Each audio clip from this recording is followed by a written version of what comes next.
EVKS Elangovan மறைவால் காலியான ஈரோடு கிழக்கு சட்டப்பேரவை இடைத்தேர்தலில் காங்கிரசுக்கு பதிலாக திமுக போட்டியிடுகிறது.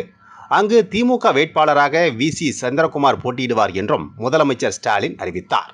தொகுதியை திமுகவுக்கு விட்டுக் கொடுத்ததால் காங்கிரஸ் கட்சிக்கு பின்னடைவு இல்லை என அக்கட்சியின் மாநில தலைவர் செல்வ பெருந்தகை தெரிவித்துள்ளார். சென்னை சத்தியமூர்த்தி பவனில் மாநில காங்கிரஸ் தலைவர் செல்வ பெருந்தகையை சந்தித்து சந்திரகுமார் வாழ்த்து பெற்றார். ஈரோடு தொகுதியை திமுகவுக்கு விட்டுக் கொடுத்ததால் காங்கிரசுக்கு எந்த பின்னடைவும் இல்லை என்று செல்வ பெருந்தகை கூறினார். எங்களுக்கு இதெல்லாம் பின்னடைவு இல்லை. இதைவிட பெரியதாக எங்களுக்கு திராவிட முன்னேற்ற கழகம் விட்டுக் கொடுக்கும். விட்டுக் கொடுப்பது தான் தோழமை. எங்கள் தலைவர் ராகுல் காந்தியுடைய வாழ்த்து இருக்கிறது, தமிழ்நாடு காங்கிரஸ் கமிட்டியுடைய வாழ்த்து இருக்கிறது.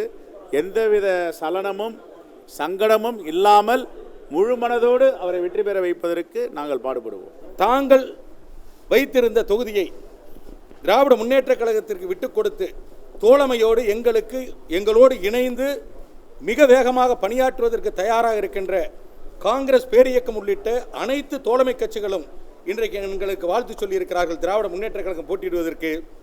எனவே அவர்களுடைய ஆதரவோடு மிகப்பெரிய வெற்றியை தமிழ்நாட்டிலே திராவிட முன்னேற்ற கழகம் பெறப்போகிறது. அந்த வெற்றி 2026 தேர்தலிலே இந்தியா கூட்டணி எப்படிப்பட்ட வெற்றியை எட்டப்போகிறது என்பதற்கு கட்டியம் கூறுகின்ற சான்றாக அந்த வெற்றி இருக்கும்.